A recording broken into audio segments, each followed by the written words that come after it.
recording. So I just sort of ramble for a minute until I see numbers counting. There we go. Hey, folks, I am your host, Eric. I have no idea what I'm doing, Smith. We're going to jump right into this week's My Favorite Horror with author and one-third of the Three-Headed Dog Cerebus, Chris Miller.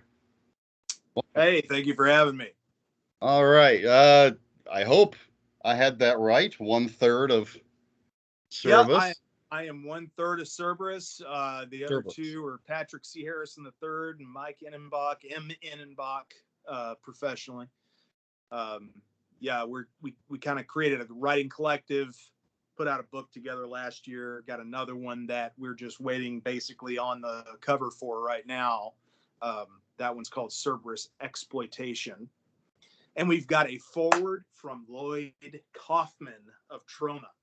Nice. So we're really excited about that. So what exactly is a writing collective? A bullshit word that we just kind of use to describe it. We're pals, and we all live. I live in Winsboro, and then you have Wolf City about an hour from me, and then Grand Prairie in the Dallas Metroplex, which is where Mike lives. And so we're not terribly far apart. So a lot of times we'll come together and meet in Wolf City. It's kind of halfway for both of us at Patrick's place, and get together and talk, hang out. And one night we actually met in Rockwall, right outside of Dallas, at the Roundabout, which is like this English-Irish pub. And we were sitting there having a few drinks, smoking a cigar, and Mike and I had been talking about, we wanted to do a book together, but we wanted Patrick involved too. But he's kind of unapproachable sometimes. He's got that scowl, big cigar hanging out of his mouth, Anyway, so we were sitting there and finally brought it up. The idea of, hey, why don't we do a book together? Mike had the idea of each of us coming up with a theme, and all three of us writing a novelette based on that theme. We had cabin fever, letters, and chaos. And so we presented this to Patrick, and he's leaning back in his chair with a cigar, like, let's do it, boy. and so we got rolling, and we had waitress took a picture of us that night, and we posted it online. And Brad Tierney, I don't know if you're familiar with him, but you should be, because he's horror's greatest fan of all time. He's just a super cool dude, sweetheart. He commented Cerberus under that. And from that moment on, we're like, that's it. We are Cerberus. So when we release something together, it is Cerberus, whatever, So that's kind of what that is. A writing collective is a bullshit term for all that other shit I just said. Okay. So the book is Cerberus Rises? Rising, yes. Rising. And if I remember correctly, excuse me, the description on your site, I believe says a poet, a horror writer, and a suspense writer. Mm-hmm. Which is who's who? Okay, so Mike is the poet. He's written over 5,000 poems. He's got 3 or 4 poetry collections out now. But he also writes fiction. He's got a short story collection out. He's one of the splatter western authors, Hunger on the Chisholm Trail, which my splatter western tied into. That was deliberate. We were friends at the time. I said, hey, let's have a fun crossover here, That answers one of my other questions. Exactly. Yeah, that was absolutely deliberate.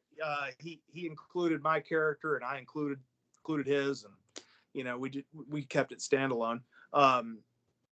So anyway, he's the poet. Patrick is the master of horror. Patrick has a way of doing extreme horror, which I'm not a massive fan of. I mean, I don't mind gore and guts and blood and stuff, but a lot of the extreme horror that I read now is just torture porn, or let me see how much I can gross out the reader. and there's a niche for that. People are eating that up, you know. But for me, I need something more to a story than that. Add the guts on top of it. But then Patrick, you know, he has this ability, just like Clive Barker, who is a mainstream author, and I don't think anybody would argue that. But if you read books like Hellbound Heart, Damnation Game, Cold Heart Canyon, these are extreme horror novels, very extreme. But he has a prose that he's Oh able yeah. to deliver it in that is so palatable that even the mainstream takes it and they don't even realize that they've just witnessed an extreme horror novel. And then I'm the master of suspense. I tend to be, I'm known for writing horror, but the way I build horror is through suspense rather than necessarily dread. That's why so much action occurs in mine, you know, the build up, build up, build up, you know. So we each have our own styles, and I think they kind of bounce well off each other as you read through the stories. Well, the first one of your books that I bought was Dust. Make sure I Right have on. the book here. Um, Thank you. because it's one of the splatter westerns. I was buying those. Mm-hmm. I have all of them that are out so far.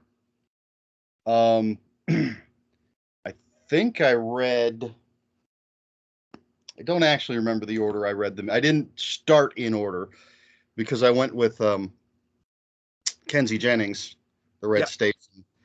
Um, that one jumped to the top of the list. Now I Yeah. am reading them in order, Uh, and yours is the last one I've read so far. But I had that. I hadn't read it yet. And Christine Morgan wrote a review of The Hard Goodbye, mm-hmm. and I was like, I have to have that book. I don't have it to show because it's buried somewhere in Right. the piles of books that I have. Um, but it's got the monkey on the cover with Yes. so I bought that and read that, and um, fantastic and definitely suspense. Thank you. Thank you. Yeah, Um, that one's and that one is me doing a crime noir that is absolutely pitch black. oh yeah, Like I mean, the lights are completely turned off. There's no glimmer of hope. Nothing. You know, and a lot of my stuff tends to, you know, want to drift that way. There's not too many happy endings in the real world. Some might even argue there is no such thing as a happy ending because we all die. Uh, but that book, that was, I think, short of maybe The Damned Place or The Damned Ones, is probably the darkest thing I've ever written. And it's not even horror. Oh yes, there you go. Those are also pitch black. good, good. I like to hear that, and they're heavy. Yes, yes. This You know what? And let me give a little caveat to this. Initially, The Damned Place, The Damned Ones was going to be one giant doorstop. That was my idea when I started writing it. Okay. Together, combined, I think it's like 990 words or pages, rather, not words. 236 some odd thousand words. And so I'm sitting there and I'm going along. And every time I think I'm done or I'm getting close to done, you know, something else happens in the book. The story just takes off and keeps going. And I was jumping back and forth in the two timelines. You know, the first one that you show, Damn Place, that's set in 1990. The other one's set in 2016, which is when I was writing it. And I realized that, you know, short of Penguin Random House picking this up, which they weren't going to do, I'm not going to get a printer that's going to put a book out this big. It's just not going to happen.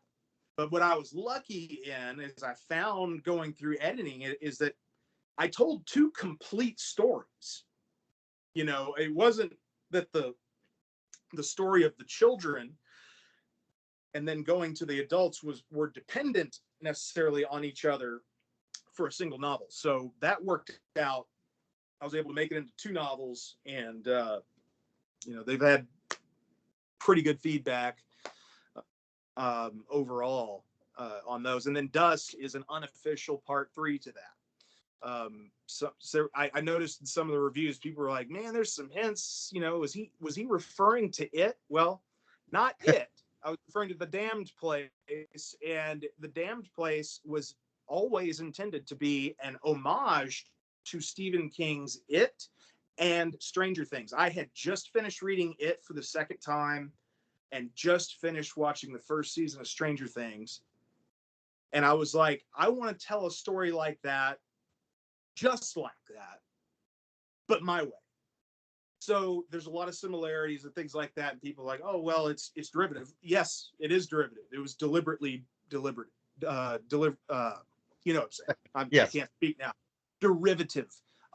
However, most people find once they get to about the middle of the first book, it starts taking that hard left and goes into Miller territory from there. So anyway, that's just a quick aside. I like to point that out before people read it. Yes, you will see similarities to It and Stranger Things in this. That was on purpose.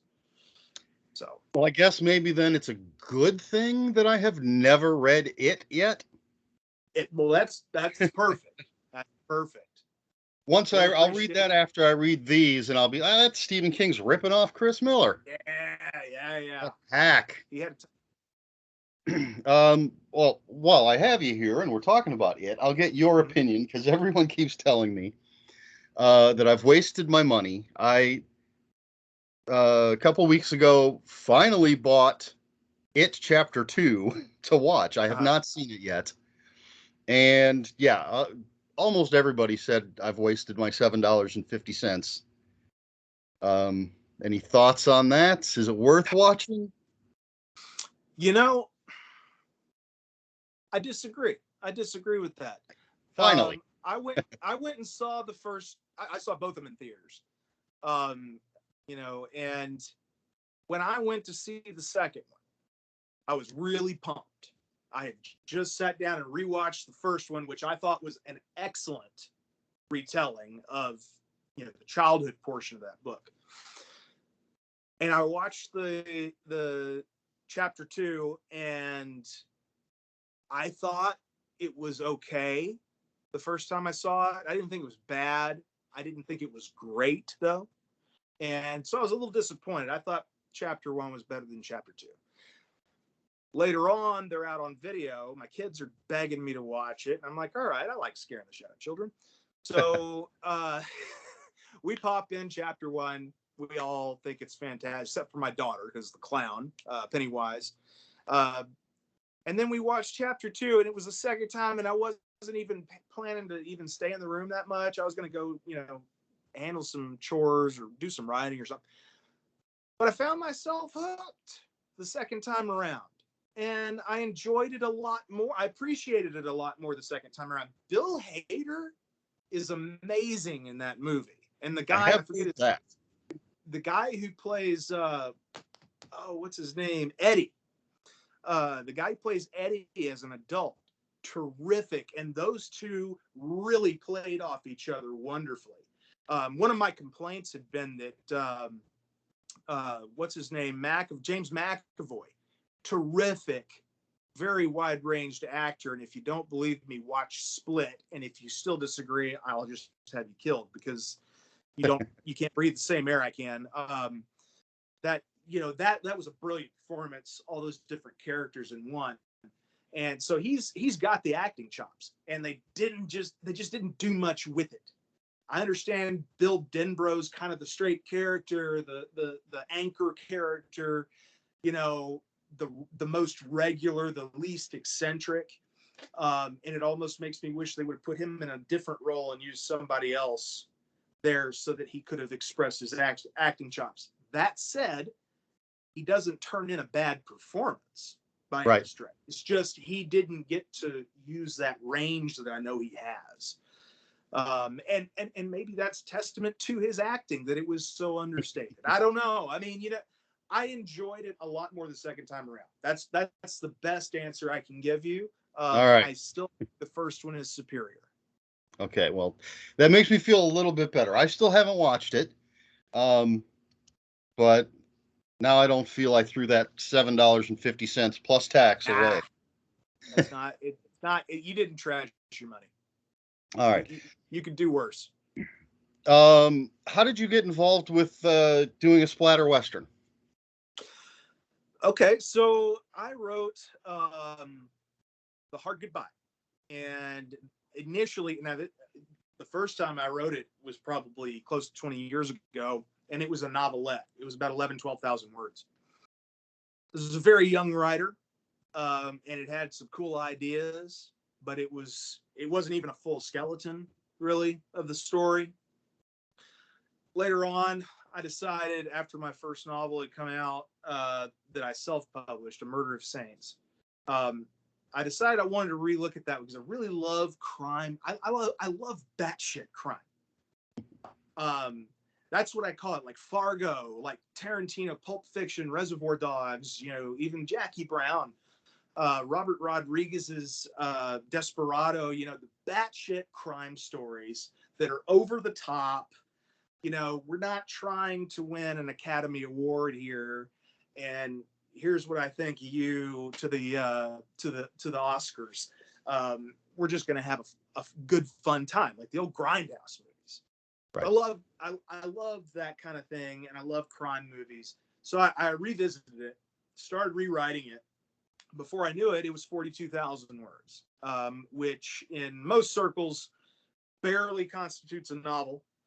Depends on who you ask, but according to the Horror Writers Association, 40,000 words plus is a novel. So that's what I'm going with. So it ended up getting submitted to Death's Head Press, who had not even released a book yet. And they were planning for their inaugural release, which was going to be And Hell Followed. So I submitted this. They really liked it. They wanted to print it as their first release after that, their first novel release, because I'd already had it edited. I'd already gone through the steps of getting a cover. I thought I might have to self-publish again, but I was, trying to submit. Anyway, they loved it. They picked it up, and then they offered me, hey, you want to be in And Hell Followed? And I said, I'll give it my best shot. Wrote a story. They loved that. They accepted it. Sometime later, that was early 2019, I want to say. 2018? I can't remember. Anyway, so Patrick C. Harrison III, who is 1/3 of Cerberus, but he's also co-owner of Death's Head Press. And this was before Cerberus was a thing. We knew each other, but we hadn't built the bond that we have now yet. He sends me a message and says, hey, I've got this idea to do a series of splatter Western novellas. He was trying to keep everything under 40,000 words. It soon got tossed out the window. So Christopher Triana came along. Well, I think even Wiley Young's broke that. I know Mike's did. I know mine did. Mine was the longest one until Christopher Triana's came out. But yeah, his is like 500 some odd pages. Anyway, so he asked me if I wanted to do it. The first thing I thought was like, I don't know what to do with a Western. Come on. I was like, yeah, let me think about it, but don't count on it. And then Mike Innenbach sends me a message, and he had a similar reaction. He had been reached out to by Patrick. He had a similar reaction. He's like, let me think about it. Well, anyway, I told my wife that evening about the idea, and she stares at me for a minute. And she finally says, she's like, I think you should do it. I don't know what the story is, but you should call it Dust. And as soon as she said that, it was like something downloaded into my brain out of the cosmos, and I had a framework for a story, and I was like, oh crap, this is great. So I messaged Mike and said, I think I'm going to do this thing. He's like, I am too. I just had a revelation, So we got back with Patrick, and Patrick knew he was going to get a suspenseful, action-packed story out of me. And And his only exposure to Mike so far at that point was his poetry and his short story collection Notches, which is very much not necessarily horror. It's got a couple of horror stories in there. Mike doesn't do the extreme stuff usually. He's not a fan of it. But he wasn't quite sure what we would get out of Mike. Um, but there's greatness in that guy. He has got some powerful ideas, some original ideas, especially now a couple of years removed from all that. It's just amazing. But that's how it came about. Patrick came up with the idea. He honestly deserves a lot more credit than he gets. He wrote one of the splatter westerns, but none of the splatter westerns would even be a thing if he hadn't come up with the idea at the first place and started reaching out to people. And then since then it's grown. I think they're going to have a second season of them coming along in a year or so, maybe 2 years. I'm not sure how long it's going to be, but yeah, it's been a fantastic ride on that horse. I mean, it's a great package overall. When I was pulling yours off of my reading cart there, it does seem to be the second biggest. Yeah, I think it's probably pretty close. Yeah. And they've got, I mean, Justin Kuhn's doing the covers. Brilliant. Just amazing. I can't imagine them being better. Honestly. And I don't think anybody could do it better. I think it was Christopher Ruffty's. They recently revealed the cover, and it's just amazing. They're all great, but there's something about the colors he used in that one that and if you pay attention to the one Cody Higgins released, and I'm talking about the cover, they built a gallows for you and me, I believe is the name of the book. Look at the rope, the detail in that rope. Like I'm picking up a book and all I can think about is the damn rope on the cover, because it's so brilliantly drawn and detailed, and it's, God almighty, the guy is just brilliant. Every single one of these covers has been just top quality. Yeah, they're beautiful. So when you planned this, when you had that download into your head, without spoiling anything, did you know or plan that it would tie in with the Damned Ones in the Damned Place? Yes, that was part of that initial download, because I had been talking about trying to make a Damned trilogy, and I had an idea that was set in this different town than the first two books are set in. It's not far from Winsboro, which is actually in the very early parts of Dust. He comes through Winsboro. That's the town I live in now today.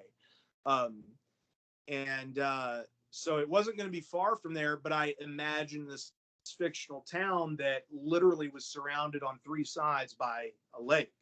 So one way in, one way out. But it was going to be modern day. It was going to be, I had all this different stuff, and then I was going to have my main character come flying back in, after the events of the second book. But whenever the splatter western idea came to me, I was like, wait a second. This perfectly fits in with the abilities of the main character in the Damned Place and the Damned Ones. Why not tell a story while he's somewhere else, during that whatever period of time? And, and I remember in the first book, I called him Jimmy. He was a kid. He was like 12 years old or 11, 12 years old in the book. He's 38 in the second one, so he went by Jim. And I decided in the third one, just to make sure it was still standalone, because that was a stipulation. All the splatter westerns have to stand alone. So I'd call him James. And James D is just his initial, Dalton. It's Jim Dalton. But that's not revealed till the very end of the book. And sorry, spoilers. And but those three, because I was looking at that third book that I was gonna do, and it was probably gonna be another monster, and I just didn't know if I had it in me to finish another monster like that, at least not right now. And I said, this would be a nice way to tie that up. It leaves it open for more in the future. If I ever decide to revisit, I get an idea that really won't leave me alone, I can go back to it. But this brings his story arc full circle at the end. And so yes, it was all part of the initial download into the head. Yes, this is going to be part of the damn series, but nobody's going to know until later Right. when I. And I'm reading them backwards, apparently. No, it's Since I read Dust first, but no problem. It works standalone or as a third. It doesn't really give away the stuff in the first two books, so you're good. Yeah.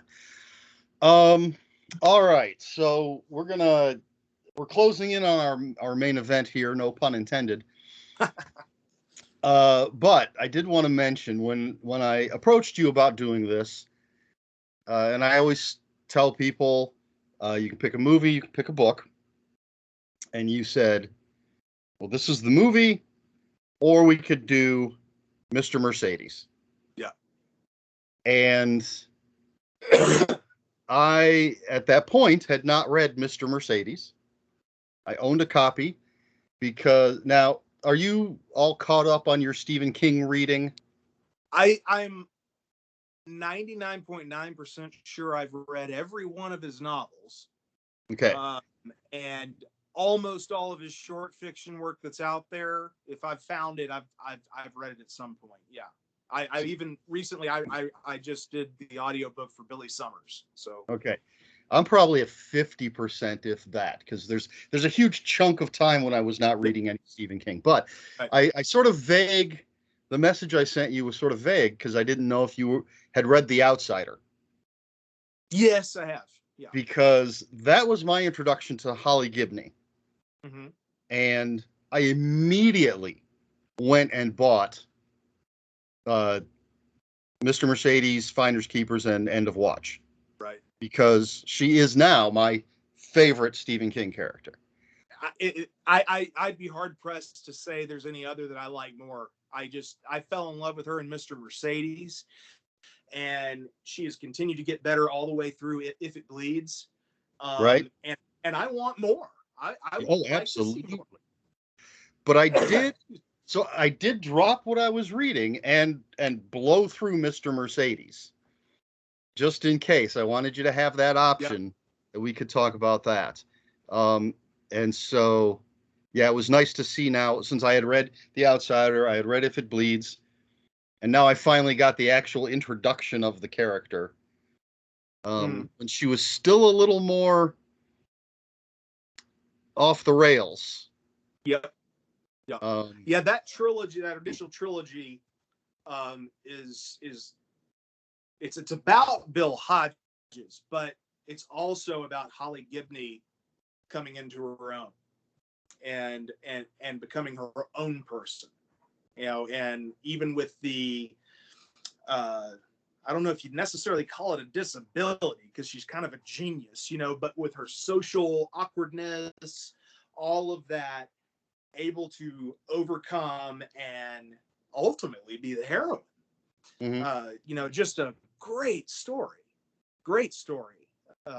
in my opinion. And I love the fact that Mr. Mercedes, now End of Watch, not so much, but Mr. Mercedes is pretty much a straight crime story. I don't think there's anything supernatural in that one. If I can remember, it's been a while since I read. Now, the further you go in the series, you do interact with some things, like you said, with The Outsider and If It Bleeds. But that first story, it was real world, straightforward, good crime story. Well, one of the things I noticed, I think anybody that reads Stephen King knows that he likes there's Easter eggs and crossovers and things. And I always point out, I believe it's Pet Sematary, where Judd talks about, that dog that got rabies a couple towns over or whatever it is. But in Mr. Mercedes, there is a reference to Christine. There is a reference to it, But in this case, it's both movies. Mm-hmm. He says something about the movie with the car, the movie with that clown Pennywise. Right. So reading that, I was like, okay, this isn't connected. Yeah, it's sort of he's pulling out going meta on us. Except now, again, with the outsider and if it bleeds, is it more connected now to the overall? I don't remember if the outsider had any references to other Stephen King. I can't remember. I don't recall specifically. I want to say there was one that I caught and was like, ah, ha, ha, you clever bastard. But I don't remember now because it's been 3 or 4 years since I read it. But okay, so I just wanted to mention that Yeah. before we jump in. And your pick for my favorite horror was a movie that I saw in theaters when it was brand new, and I thought it was the loudest movie I'd ever seen in a theater. Yeah. So what was your pick? What are we going to be talking about? Event Horizon from 1997, I believe. All right.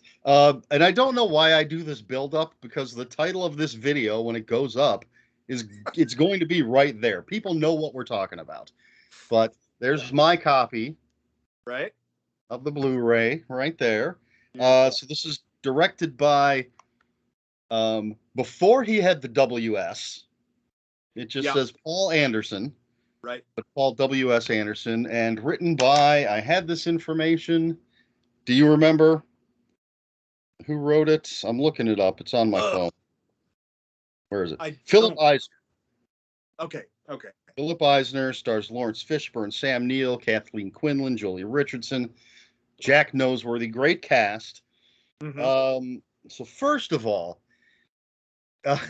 normally I ask people if they can give me a quick synopsis. I don't know if that's possible with this, but can you? Can you give a quick synopsis? What is this? I'll give it my best shot. I'm not known for brevity, but so basically this spaceship with this new technology using a gravity drive that's able to fold space and let the ship move through technically a wormhole from one point in space to another. And then it unfolds space. It gives the ability to travel faster than the speed of light without actually traveling anywhere near the speed of light. And so you can get to distant parts of the galaxy. However, the ship went missing 7 years ago, and now it has reappeared in orbit around Neptune. And they send a salvage crew to go check it out, along with Sam Neill, who plays the guy who designed it and built the ship.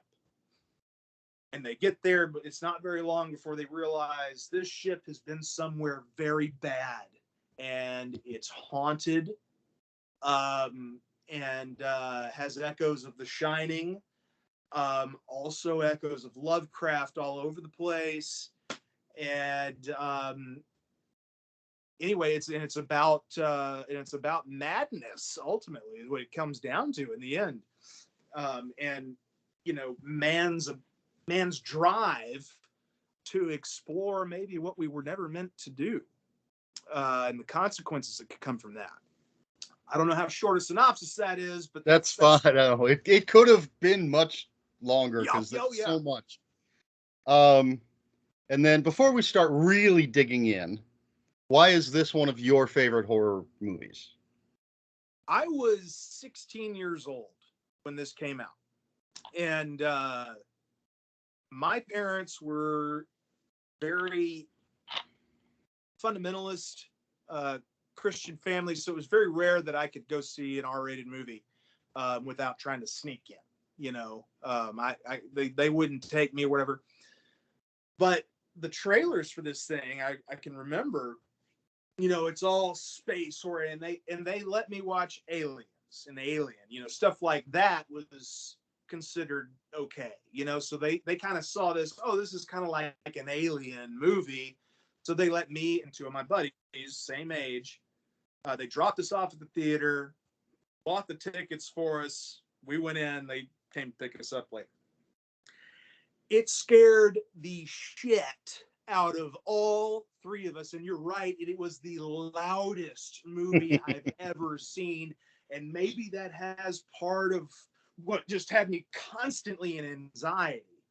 But that's not the only thing. It builds dread from the very first frame all the way to the end frame. That final scene is horrifying. Nothing is okay. You know, they're not bumping elbows and saying, man, we got out of some shit, brother. You know, I mean, they are traumatized, Yeah. as one really would be.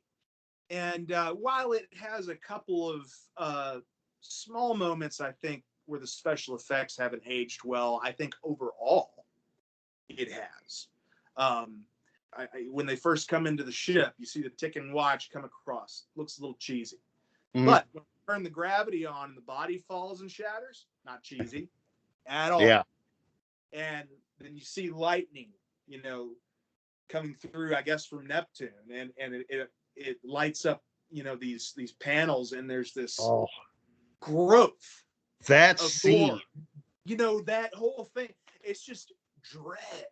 He captured dread in that movie. Paul W.S. Anderson.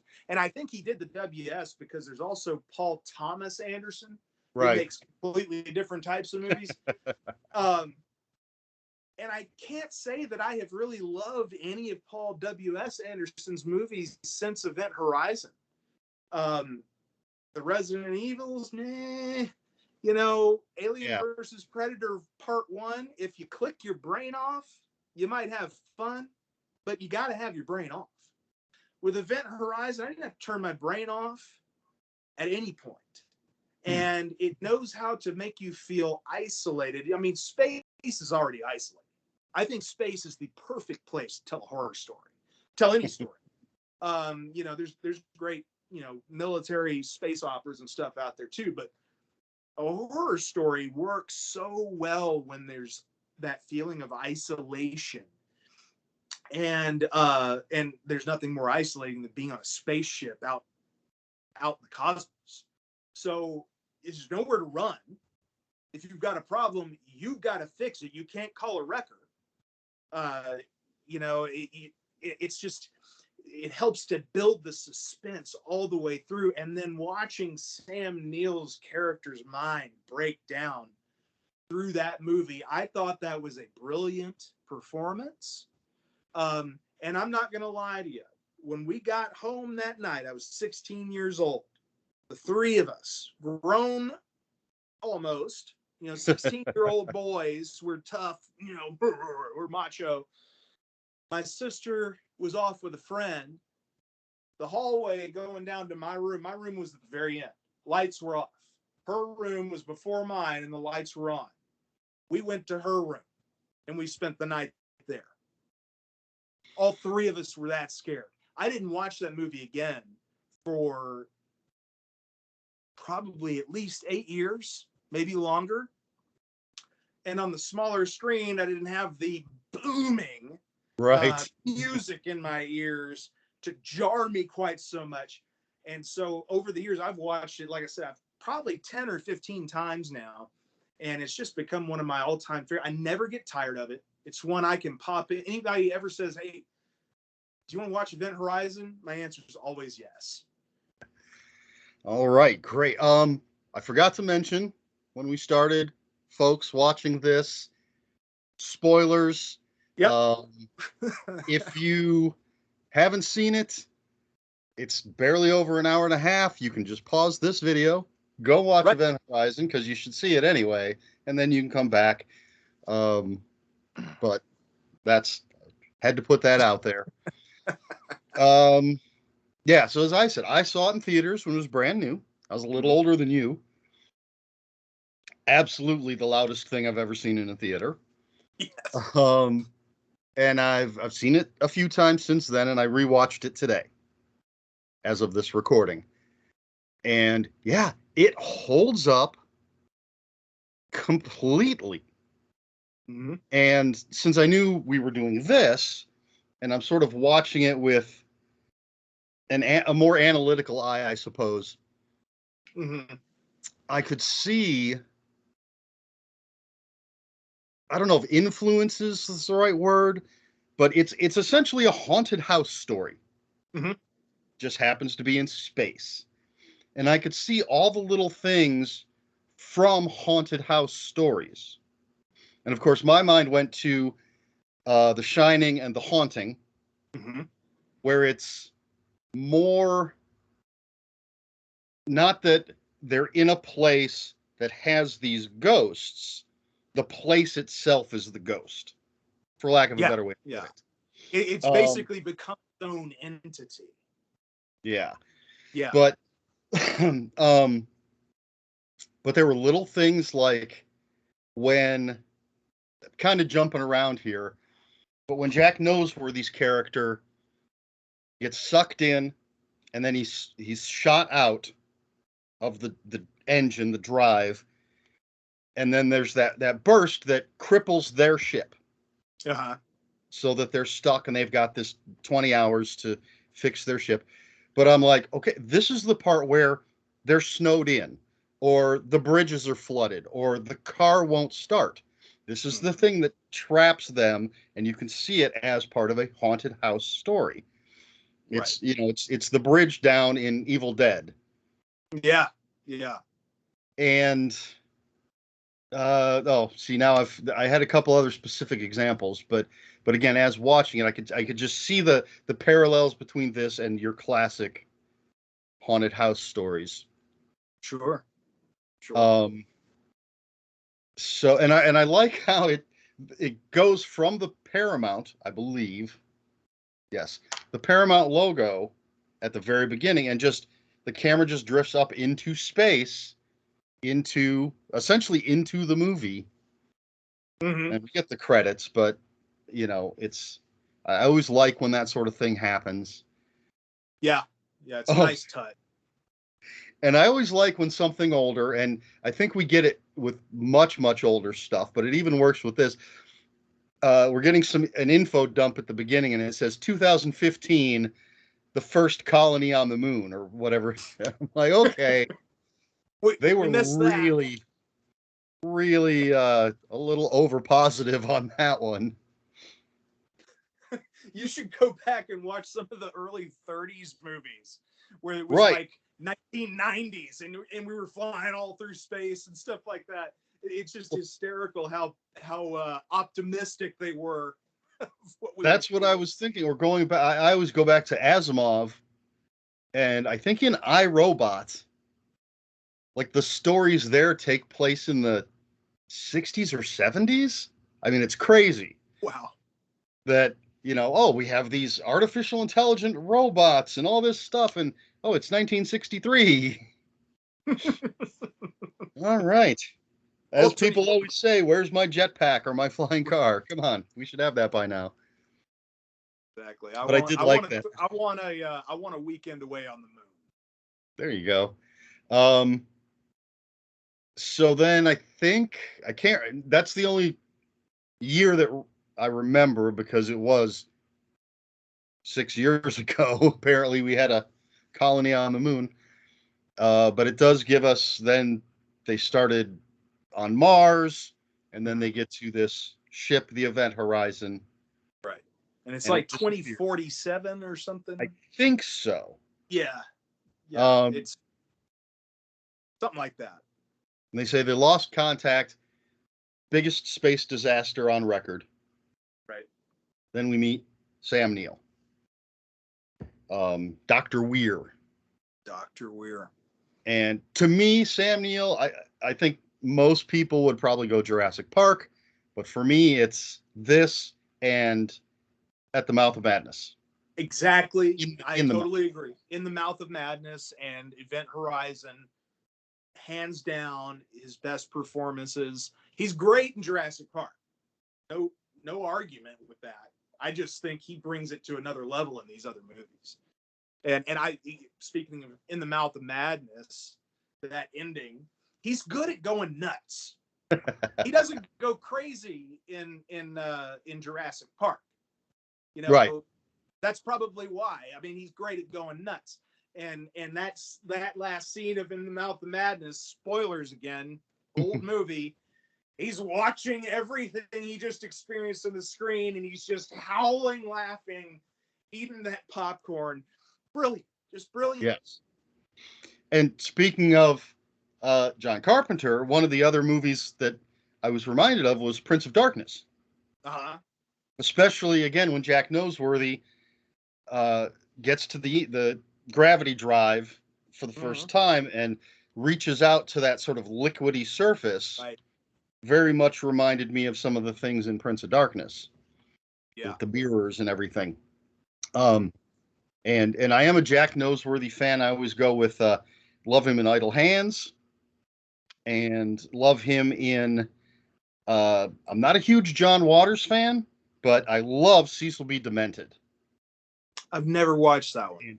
It's hilarious, and Jack I've Noseworthy is heard good things. fantastic I in it. just never have. I need to check it out. He has one of my favorite lines throughout the movie. He's always doing a different drug, and someone asks him why. Why do you do all of these drugs? And he's like, when I was growing up, for so many years, I just had so many problems. I was doing this, I was doing that, I was getting into trouble, and this and that. Now I only have one problem: drugs. But, That's an optimistic outlook. yes. So he's great in this. Possibly the character we get the least from, just because he's the first one to sort of get taken out of action. Yeah, but he's also the catalyst that lets us know something is extraordinarily wrong here. Yes. He keeps talking about the dark that he saw, and then later when they see the brief clips from the original crew, which was such a haunting scene, and I'm so frustrated that the footage has been lost that we'll probably never see a director's cut. Yeah. Apparently there was a good bit more of that. But yeah, they made him cut it because of, they're worried about the MPAA basically letting it go through, and then got stored incorrectly or lost or whatever. So we'll probably never see that unless it turns up somewhere in some warehouse that somebody filed away that they forgot all about it. I've heard of that happening. And I am a person who likes to cling to hope, but I don't have quite that much. But yeah, God, that movie, and it's not just the haunted. I mean, it is a haunted house story in space, basically. But it's also very reminiscent in some ways to me, almost of The Exorcist without the priests. And like cosmic horror, Definitely. tearing through dimensions and parallel reality. Basically the ship went to hell is the idea you get from the end, though I don't know if they ever quite spell it out that way. But when Sam Neill grabs Sam Fishburne's head at the end and says, behold, I forget the exact line, and he starts seeing these flashes of people in torture, and I think it was his crewmate, Jolie Richardson. Might have been one of those flashes. She's all tied up. It looks like a Clive Barker moment, tied up with barbed yeah, wire.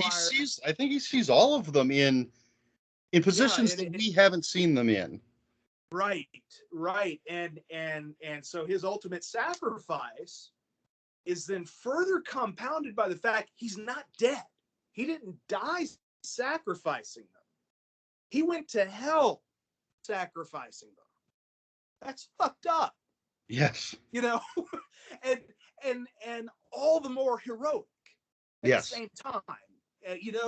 So it elevates. There's so many little things about that movie. If I think people take the time to analyze it, really elevate the storytelling in that. One of the things that struck me this time, again, because I'm watching it a little more analytically, is there's the when they're watching the log from the event horizon, and there's just these quick super cuts of horrible things happening. Mm-hmm. And then when Sam Neill grabs Lawrence Fishburne and says, I think it's something about chaos, because he keeps talking about Yeah. chaos. Yeah. And we get these super quick cuts of these horrible things. And I'm like, okay, that's 1 second on the screen that we're seeing of this. But Mm-hmm. that had to take 6 hours to set that up. Oh yeah. Yeah. Or however long, some Yeah. outrageously long amount of time for the amount that we're getting on screen. A 1 second shot, but it is someone strapped up and covered in blood and all of this that, for anyone who knows about And it's anything about those filmmaking. yeah, but it's those brief seconds that are, you take the whole movie, got, what's 90, 96 minutes, something like that. We're talking about a couple of seconds out Yes. of all of that. And without them, it loses half its power. Yes. It's just bam. I mean, it's so in your face. The idea, and growing up in a Christian family, very, very, uh, lots of different ideas and visualizations of hell being spoken about as I grew up, all the more frightening to see it presented in such a way that I was like, you know what, this is looking a lot like the lake of fire, the eternal torment, all of that. And it's so much more than death. It's more than the Cenobite Spring and Hellraiser to me. It's because even that has a cycle and an end. And it's just that's why like I said earlier, like Lawrence Fishburne's sacrifice is probably one of the greatest sacrifices in all of film history, and it's completely overlooked because no one's recognizing the fact that he didn't die for them. He went Right. to hell for them. Yes. Because he was that good of a captain. And well, And you say Sam, no, I was going to Lake say of Fire. Sam freaking killed it through the end. Yes, he's fantastic. But you say Lake of Fire, and of course, Lawrence Fishburne's secret, the thing that he's being presented with to torture him, is this guy on fire. Right. And that first time we see him, when there's the water or coolant, whatever it is that's around the drive, and we see that catches fire, and this guy rises up out of it on fire, and just the visuals in this are amazing. They're great, and like I said, I don't know for sure, but I don't think Paul W.S. Anderson used a ton of CGI. There's some, and obviously, the bit that's in there is obvious. It's late '90s CGI. The tick and watch, like I said, going across the screen. And I think there was like a bottle or something that bounces. A couple of those kind of look like, okay, that does not look like reality, but so much of what he did was using practical effects, which I'm sorry, I don't think CGI is ever going to overcome, ever, no matter how good it is. And there is some great CGI out there. Not in a horror movie. No. It's never going to be as good as practical effects in a horror movie. Yeah. Yeah. And you save money anyway. And you get to hire cool people like Tom Savini. I don't think he was on this movie, but I mean, it's so much more interesting to me when they take the time to really stuff a watermelon full of hamburger meat and put a bomb in it. Yes. Which is something Lloyd Kaufman talked about doing once. He stuffed a melon full of hamburger meat and they just blew it up, and that was a guy's head exploding. It was a quick cut, but he looked so gnarly, and yes. You can't pull that off with CGI. You just can't. Well, I did watch some of the behind the scenes stuff. Because for once I didn't finish the movie right before it was time to do the interview. So I had a little time to watch some of the behind the scenes stuff. And like The Burning Man They used a puppet, essentially, Mhm. not hand puppet, but Right, right, right. a mannequin type. And they were talking about, they said, we had to come up with a material that would burn and burn off and leave the next layer to burn and burn off, and then the Hmm. next. Um, so yeah, and they talked about the studio they filmed at Pinewood Studios Hmm. and the size and scope that they needed for this frankly horrifying set. And I don't know Hmm. if it's because I'm watching it again, but the ship itself, the Event Horizon itself, is a freaky looking ship. Yeah, it is. It's like When Space Christine. yeah, Yeah, way well bigger. they did say in one of the things they were looking at the Notre Dame Cathedral as inspiration. But when you see the first time you see the whole thing from the outside, it's just creepy looking. And then once you're inside, especially in that gravity drive room with Hmm. just spikes and gears Oh, and yeah. weird, And the it's hallway going into it with the meat grinder, as Jack God, Nicholson calls it. all the visuals, it makes you want to feel dizzy almost. It's brilliant.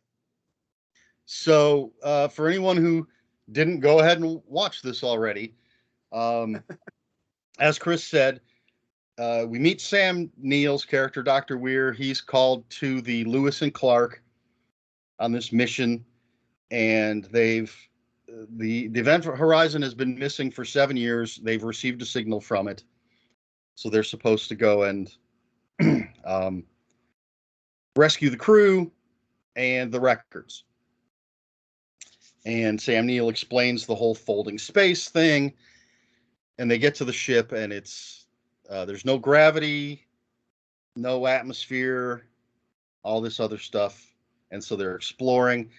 You mentioned I think one of the best visual scenes in the movie when Kathleen Quinlan's character has made it to the main deck, and there's no lights. They're walking around. They've got lights on their helmets because they're in spacesuits and big flashlights.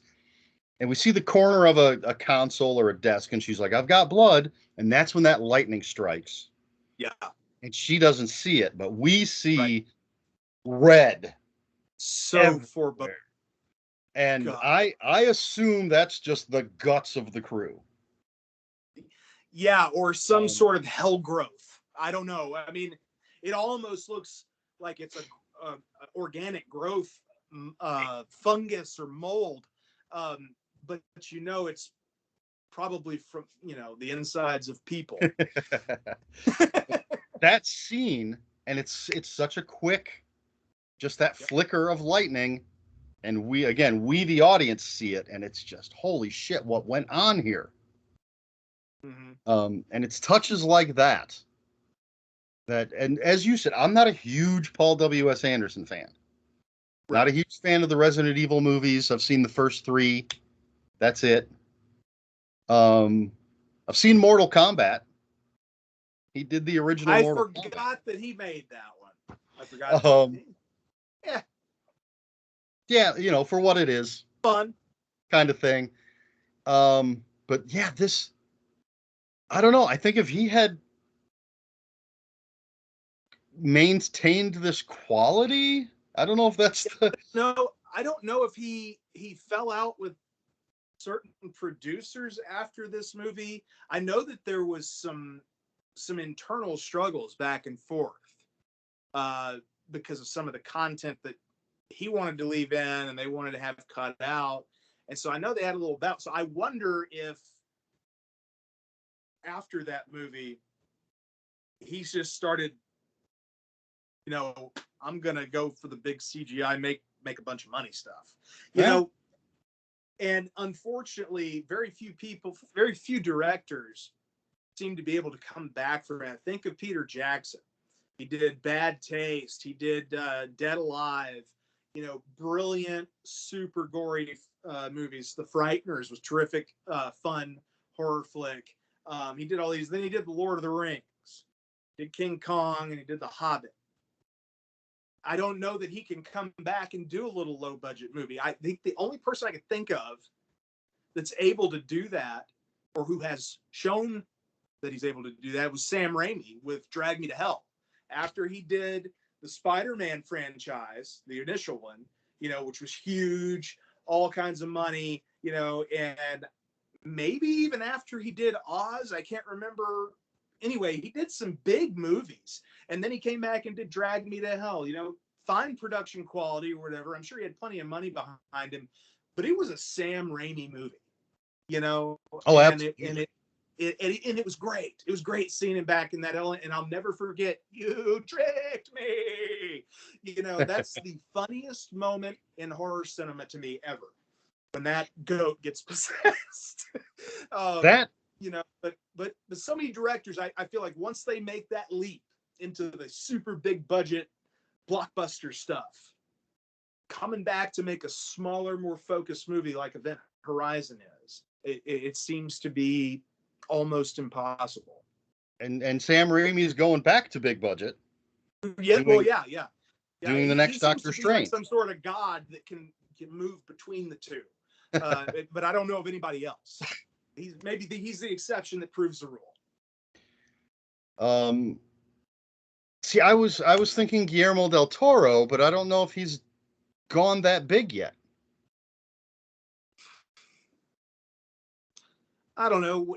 Did he actually direct Pacific Rim, or did he just produce it? I think he did. Let's grab the Because phone. that was pretty big budget. Yeah, if uh, GI. all right, if he did Pacific Rim, and I really think he did, then that would be his big. Yeah, Guillermo del Toro. Yep. Okay, so he did do a big one. And then The Was Shape Crimson of Peak Water. after that? Oh yeah, see, and I that's think I think Crimson Peak was after that. I haven't seen that one though, but I know what you're talking about. I think it is after that one. But Shape of Water is definitely a smaller movie than yeah, Pacific. it is. It is. Um, it is. And I liked how he did his Hellboy movies, especially part two. I know that's an unpopular opinion. I thought part two was everything part one was supposed to be, as far as the creatures go. I'm just But waiting for his Lovecraft at the Mountains of Madness. I want At the Mountains of Madness so bad, it's driving me nuts. But one thing, we cannot talk about Event Horizon without mentioning Jason Isaacs' character in that movie. Yes. He, again, the whole cast was great, but I really enjoyed his character. He was, I think, the most grounded character Mm-hmm. and the most honest and objective observer of what was going on. And his revelation, I believe, is Lawrence Fishburne, that he misinterpreted the initial translation of that Latin. Mm-hmm. That scene makes my spine tingle. And nothing's really happening. He's just telling it. And that's just a testament to the power of his performance, the set, the music, the way the camera is positioned or moving, all of it coming together for a perfectly chilling moment. That's funny because in the behind the scenes stuff, um, one of the special features you've got Paul W.S. Anderson and the producer in different places, recorded at different times, but they're basically talking about each of the cast members and what they did and how they are as people and working with them and everything. And I don't remember if it's Paul Anderson or the producer, but one of them mentions that scene. And they're Yeah. like, his performance, the way he did it, and this little pause. Mhm. They're like, it was just It, amazing. They're like, it yeah. was a masterclass performance. Absolutely. Absolutely. And he's good in virtually everything I've seen him in. But I don't know that I've seen him better than that. Maybe in The Patriot. I loved hating him in The Patriot. You know, almost as much as I loved hating Joaquin Phoenix in Gladiator. He was that close to being that good of a villain. You know, it was he was just absolutely. And I'll never forget. I know this is totally off subject, but in The Patriot, when Jason Isaacs charges towards the end of the movie, he's charging his cavalry down to the battle, and I forget the guy's character's name, but Tom Wilkinson is playing the British commander who had told them to hold off, and he looks at him and he's like, damn him, damn that man. You know, that was one of my favorite moments in history. It's hysterical, and Jason Isaacs is freaking evil in that movie and absolutely convincing. And back to Event Horizon, like I said, he's absolutely convincing as this grounded, objective observer who is recognizing supernatural forces Right. play while other people are trying to deny it.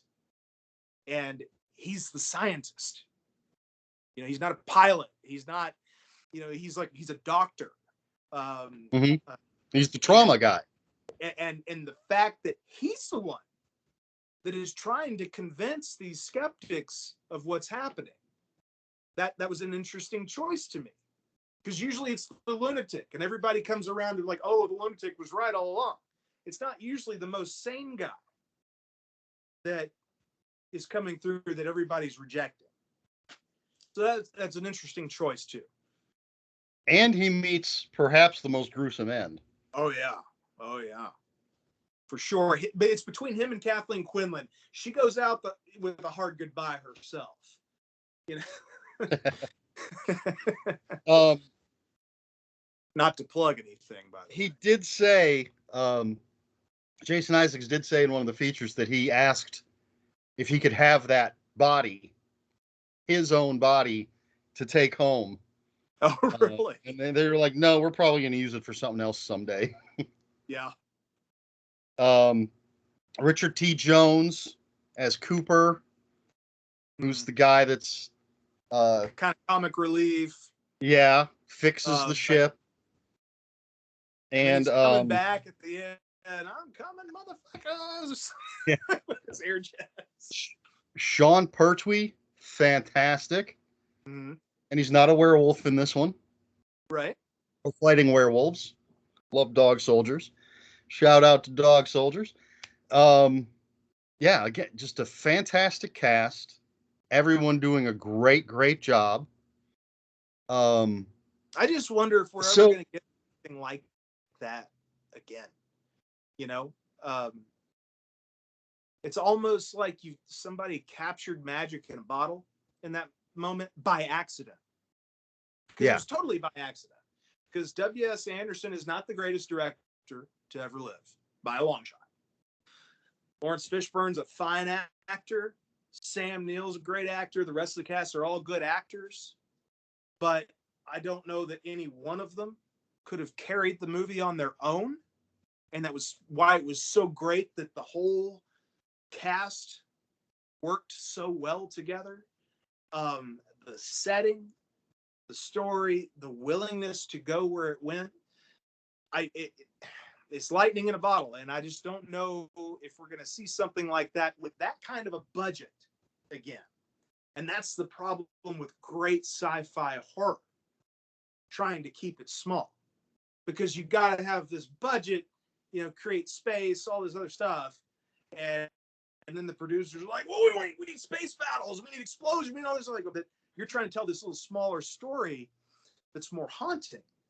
And they're not so willing to shell out the dollars for something like that. And so I wonder, will we ever see anything quite like it again? Some people mention what's it called, Pandorum. It's good, but it doesn't touch it. Which, coincidentally, yep. The first episode of this series here, My Favorite Horror was with Jared Barbie, and his pick was Pandorum. Okay. Yeah, well, I know Jared, and he's a big fan of Pandorum. Yeah, I had never seen it before. I had to watch it just to talk to him about it. But I mean, I remember when it came out, I remember the ads and everything. And I do know that, yes, a lot of people compared it to Event Horizon. But Totally very different. I think it's just because it's this scary horror movie in space. Right. Yeah, And that's and Dennis Quaid did a good job in that movie, and Ben, what's his name, Foster, Ben Foster. way underrated actor. He Love that guy. is. I've been watching him since he was on Disney, playing on Flash Forward as the young kid to the main girl who was quirky and funny. You know, he was the Shia LaBeouf before Shia LaBeouf on Disney, and he's a fantastic actor. I just don't think that movie holds a candle to Event Horizon. I like it, but Event Horizon is like this, you know, it sleeps with the elder ones. I Yeah. can't get Um, so at what point do you think Sam Neill's character, Dr. Weir, first becomes affected, I guess, is the way I want to put it. Because You he mean has, physically or mentally? well, mentally, Okay. because I he think has that dream while they're still in stasis. Mhm. And I can't decide if, because they're approaching the event horizon at that point. They haven't gotten there. So I can't decide if that's just a weird dream he had because this is his first time in this stasis thing and it's affected him, or if he's already picking up right. some. I couldn't tell you what the intention of the writer was. To me, that dream he has in stasis is uh, part of his character development. Um, there's a trauma he went through before, and it still haunts him. And it's been haunting him that his ship, his life's work, vanished. That has also haunted him. I think he gets an initial physical touch from the event horizon when they come through the clouds and you first see it. It's like, Mhm. there she is. You know, I think something touches him physically there. But when he goes crawling into that green corridor with all the different circuits and he Mhm. sees his dead wife in there, I think that's when he starts to mentally break down, Okay. uh, to really start to come apart. And because you remember, he doesn't mention it to anybody. Mhm. Everybody else is saying, I saw this, and oh my God, I saw my son, or I saw my friend that was burning alive. Have you ever seen fire in space in zero gravity? Right. It's beautiful. God, I love that moment. Lawrence Yes. Fishburne was talking about it's beautiful. But Sam Neill is the only one that doesn't tell anybody what he experienced. He keeps it to himself. Yeah. And Lawrence Fishburne even asked him, and no, nothing, he, nothing. Everything's nothing, fine. nothing. Yeah, he was. So I think that was the moment when the ship really started getting a hold of it. And of course, it's culminated in he's like, we're going home. He's like, I am home, slipping into the darkness, and then all the madness that follows. Well, Uh, I had forgotten essentially that he's basically an asshole from the beginning. yeah, yeah. Um, Not the friendliest dude.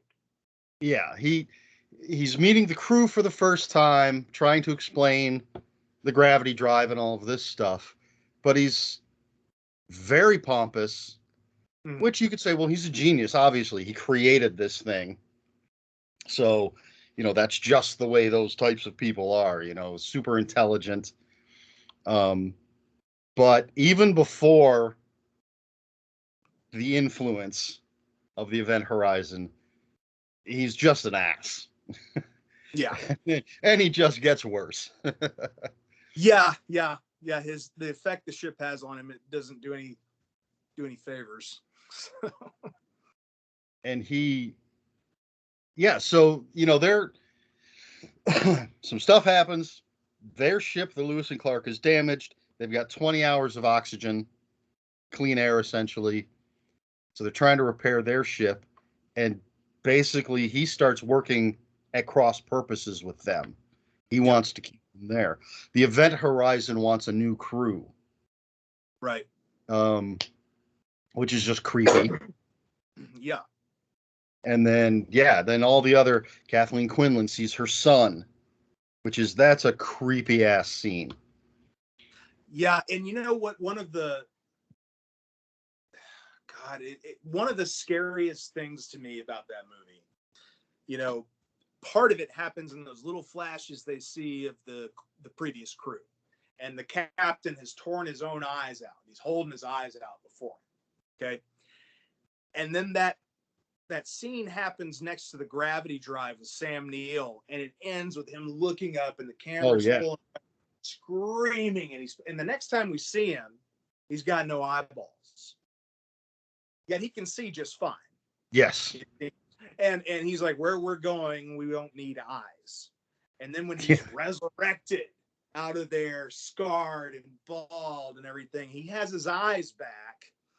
I mean, just all of that imagery worked perfectly for me to just, again, scared. I slept in my sister's room at 16 years old with two other guys. That's how much that movie scared me in theaters. Granted, it was loud, but but it's still a scary movie. My kids were telling me maybe a month and a half ago that I couldn't show them anything that would freak them out anymore. And I said, okay. I pulled out Event Horizon. That was the last time I watched it. I meant to watch it last night. It just didn't. I couldn't get it to happen. But I watched about a month and a half ago with them. My daughter was like, "Don't ever pick another movie ever. You don't get to pick." And my son was like, "I don't know if it was scary or if it was just really intense." And I was like, "Maybe both." Yeah. It's definitely scary. In any case, neither one of them cares to see it. My son actually said, "I'm not going to watch that movie again until I'm 99 years old." For whatever that means. So the lesson is, don't challenge Dad. Right. Don't challenge me. I will find something to scare you. At least you didn't pull out like a Serbian film. Oh no, I haven't even seen that. I've heard about it and decided I don't even want those images in my head.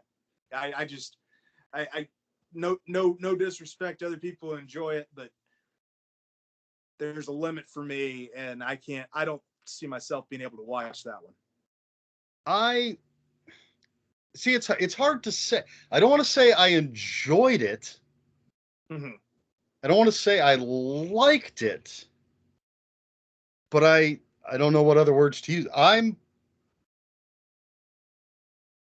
don't know if saying I'm a fan of it is the right way. I don't regret watching it. I would or will. I own it. I'll watch it again. Mm-hmm. But it is, there are some incredibly disturbing images, potentially offensive depending on one's demeanor. Sure. But I mean, it is fiction. Sure. Yeah, absolutely. It's just crazy.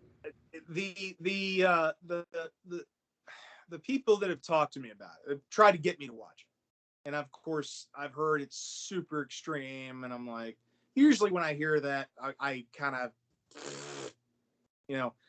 and they start talking about this scene with the baby. They talk about this scene with the hooker getting banged from behind, and then there's a machete handed. That's just stuff I don't have any interest in looking at.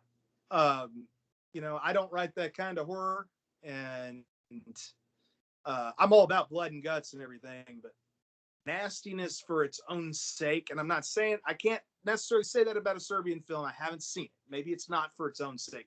It just seems like they took it way further than they needed to. 8mm with Nicolas Cage seems to cover similar material in a much more palatable way, and it still makes me feel like I need a bath after I watch it. Well, I mean, all I can say is I have heard that there's an actual statement being made with a Serbian film about Serbia. But I'm not from Serbia. I've never been there. Sure, I me don't either. speak Serbian, so I can't say that I don't how understand the accurate politics involved, or the any of that. translations are. Um, but yeah, it is definitely not a film for everyone. Oh It's not no. something I recommend to people. Um, And I even say that about like 8 millimeter, just because the subject matter is very similar. That deep, that underbelly of the pornography world in the late '90s and probably even to this day, I would imagine. The movie with Nicolas Cage, in case anybody's right. confused about what I'm talking about, um, it doesn't show you too much. It shows you the reaction to what is being seen. And that reaction was so powerful to me. It's like, I never want to see what he saw. And it seems like a Serbian film says, this is what it was. you Yeah. know? Uh, It certainly does show you everything, essentially. yeah. Again, are you sure you didn't watch the special features on this movie recently? I Because did. whether it's Paul Anderson or the producer, one of them talks about they feel showing the reaction that somebody's having is more powerful than showing what they're seeing. Mm-hmm. I think that Um, works better in movies than it does in books. Honestly, books, uh, writing a graphic scene in a book and then filming it, I think are two completely different animals. If you're writing a graphic scene in a book, you don't have to show everything. But if you really want to grab them and shock them, you got to show them something. Whereas in a visual medium like movies, the reactions that other people have to it put things in your mind that are far scarier than anything they could show you. mhm. As with a book, the images are in your mind, far scarier than anything that they could ever show you. And that's why that works that way. Movies that try to go ultra extreme usually fail to me because they're doing that. It's like, let's show this gore for its own sake, because unless it's like Trauma or something, when you're having fun, or Django Right. Unchained, having fun, stuff like that. But I mean, if you're trying to tell a serious story and really get under somebody's skin and you're filming it, you're far better off showing a reaction, a well acted, horrified reaction, than you are showing anything else, because nothing else can compare to what you're already imagining in your mind. Right. Absolutely. Um, and Event Horizon gives you both. There is Yep, graphic yep, it stuff, does. and then there's the more psychological. Holy shit! What are they seeing? What are they experiencing? Well, even in that, even as graphic as that movie is, most of the really graphic moments are a split second. Right. Most of them, not all. I think you do see Jason Isaacs hanging over there with his Yes. stuff opened up for several seconds, but most of the most frightening moments of that movie, as far as gory scenes, are there and gone in a half second, and but it's psychologically impactful. Now, if they Right. just It's more sat effective. made you look at it for 5 minutes, you're gonna be like, okay, I'm kind of over it now, But Yeah. um, But these they flash execute. images, Mm-hmm. you don't know what it is, but you Yep. saw it. It's something disturbing, but it's not enough time for you to figure out what it is, which Right. is more impactful, I think. Right. And which is why I think that in Event Horizon is how I compare it, or how I see a Lovecraftian influence. Almost never did Lovecraft describe his beasts, the great ones anyway. He might have described some lizards on Venus or whatever in a couple of stories, but like Cthulhu and Imhotep and all these different elders that he has in his mythos, he never really quite describes exactly what they look like. He describes the character being unable to associate what they're seeing with anything in the reality they know. Yes. And that leaves your mind wide open. And I thought that's a great storytelling technique, you know. Well, it's amazing that that became. I don't know if you play board games, card games, anything like that, but in essentially any board game or card game based on Lovecraft, there is always an insanity thing Uh-huh. somehow.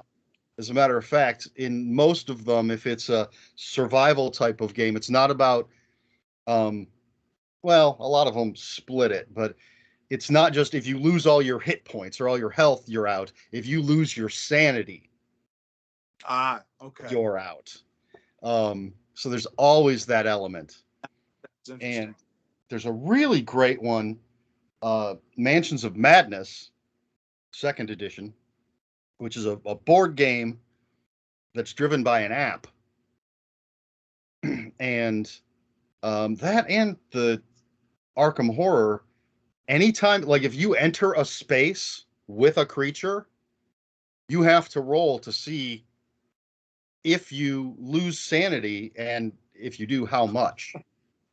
And Oh, every wow. time you enter a space with something, unless it's just like a crazed human, Uh-huh. your sanity is going to be affected. Yeah. Yeah. Um, And that's a great thing that's glossed over if you look back at like 80s and 90s horror or even action movies. Absolute pandemonium. People you've known and loved for years are dead all around you, and everybody's hugging. Let's go home. You know, yeah, like no, you got some psychological trauma to deal with at the minimum. At the minimum, if not outright lunacy. You know, that always cracks me up when I see.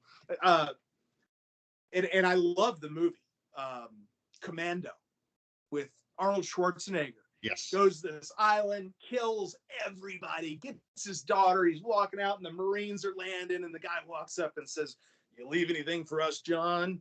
He says, "Only bodies." And then they walk off like nothing's wrong. You yep. know, like she hasn't been kidnapped and traumatized. You Let's know? get an So ice she's just cream, fine. kid. You know, let's go get an ice cream. It's There's ridiculous. one of the channels I watch on YouTube is What Culture, and they do listicles, and they've done, I think, a few that are essentially like 10 happy movie endings that are fake or that aren't really happy, however they put it. And it's essentially that kind of thing. They're like, at the end of such and such movie, we see them walking off into the sunset.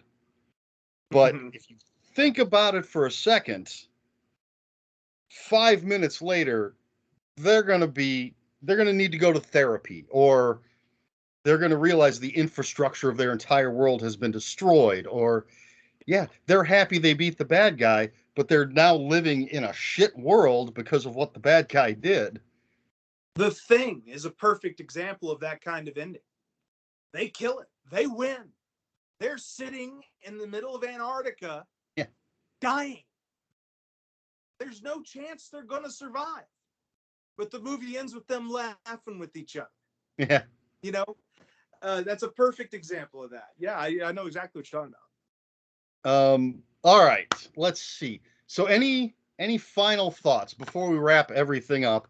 Any final thoughts? Anything we didn't cover regarding Event I don't know if Horizon? it's anything we didn't cover. I'm not going to say Event Horizon is the greatest space horror movie of all time. I am going to tell you it's my favorite space horror movie of all time. I love Aliens, um, Prometheus. I loved. I don't care for the haters. I love that movie. Even Alien Covenant. Pandorum is a lot of fun, and I can name off half a dozen others. But Event Horizon is the one that always stuck with me. all these years later, after seeing it in theaters, and I think seeing it in theaters had an impact with that sound, like you talked about. If you haven't seen it, I definitely recommend it. Go in with a strong stomach. Kathleen Quinlan's death and a few others are pretty hardcore, but you never Oh see yeah, gore for very long on the scene in a shot. It doesn't linger on it. It'll show it to you, but it doesn't sit there and linger on it. So, but I recommend it to anybody who's interested in an isolation, dread-filled horror story, especially if you're looking for something with a sci-fi twist. That's the perfect movie. great. Yeah, I will say I was a little nervous rewatching it, because you never know Yeah, with something that you loved back in the day, and then you're coming back to it. You never know, but I think I liked it even more yeah, on this. yeah. I tend to enjoy it even more every time. I just have a blast with it. That moment, I forget the actor's name, British guy, and he realizes that the bombs have been taken, and he finds the one, and it's 5 seconds left, and his little, oh, Yeah, Sean Pertwee. look, yeah, what a moment, you know. It was just perfect suspense, and then boom. But the whole Uh, that whole scene, because Lawrence Fishburne tells him one of the bombs from the causeway, the walkway, whatever is missing. I think he put it on the ship, and he's just like, God damn it, we just fixed this. I'm not right, letting this happen. Because Lawrence right. Fishburne said, get everybody off. He worked for like 20 hours straight Yeah, out there on it, you know. I'm not letting this happen. He's tearing the room apart. And then, yeah, like you said, he finally finds it, pops open the thing, and it's 5, 4, 3. And yeah, the look on his face. And That perfect acting. I thought that was spot on. again, the whole cast is just The whole cast is fantastic. brilliant. That the cast is probably better than you're going to find in most of the Alien movies too, or any of the Predator movies, and all the really famous sci-fi horror flicks out there. The cast in Event Horizon is outstanding. It's Absolutely. like it's amazing that they got that group together for that kind of movie. And Paul Anderson of course, they talk about how great the cast is, but he talked about he was given a lot of freedom, or yeah, I think he says a lot of freedom, and he was glad that the cast was allowed to be themselves, for lack of a better term. He said, Sam Neill got to be a character who's from New Zealand. Lawrence Fishburne's a character from USA. Jolie Richardson is a character from England. They didn't. No one had to put on a fake accent. They just got to be who they are. Yeah, Uh, all right, so that's Event Horizon, folks. An amazing great movie, flick. absolutely Great flick. fantastic.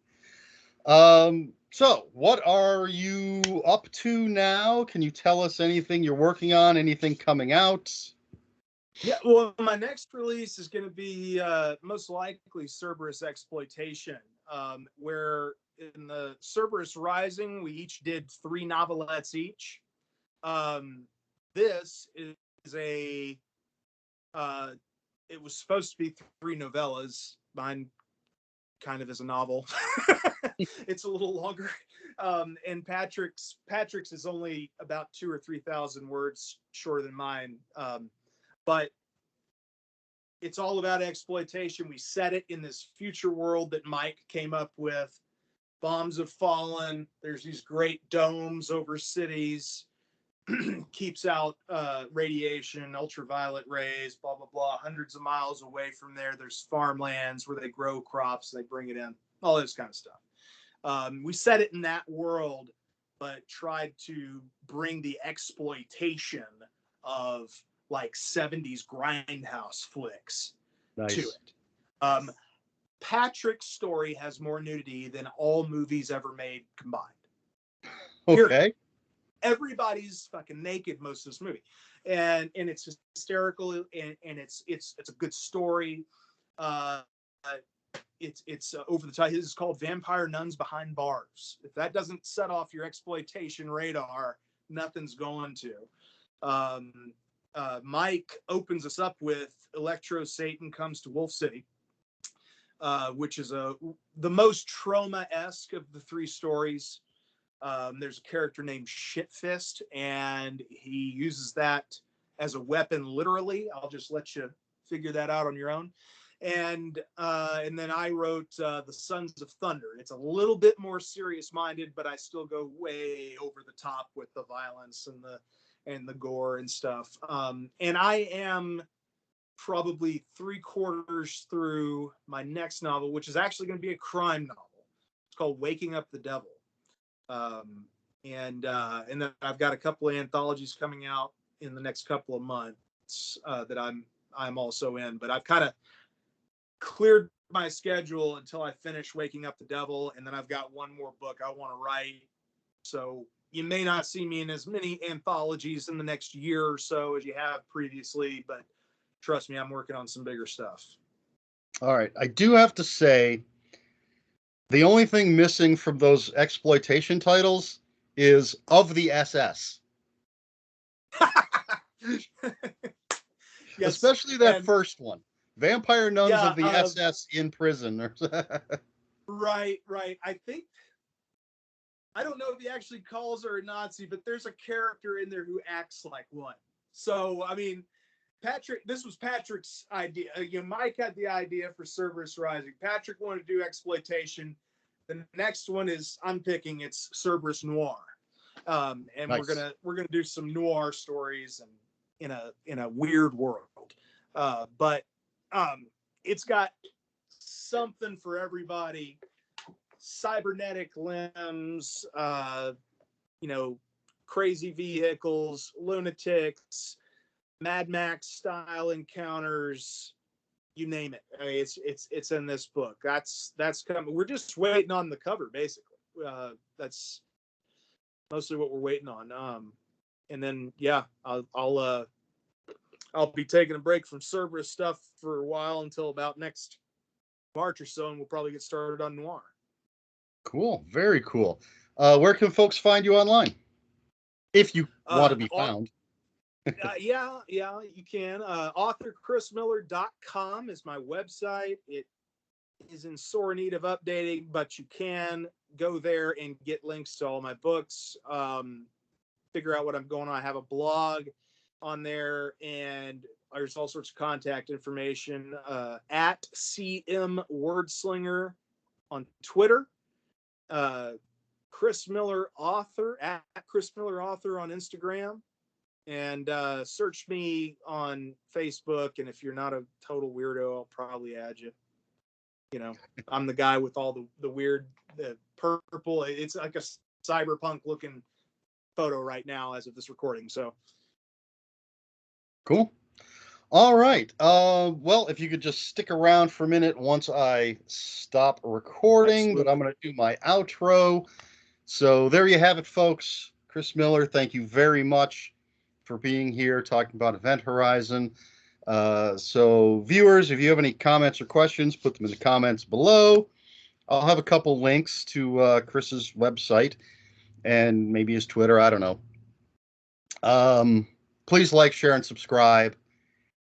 I think that's all I've got. I don't know what next week's episode is going to be, or I would let you know ahead of time, but I don't even know what it's going to be. So that's all I've got for you. So until next time, folks, read more books.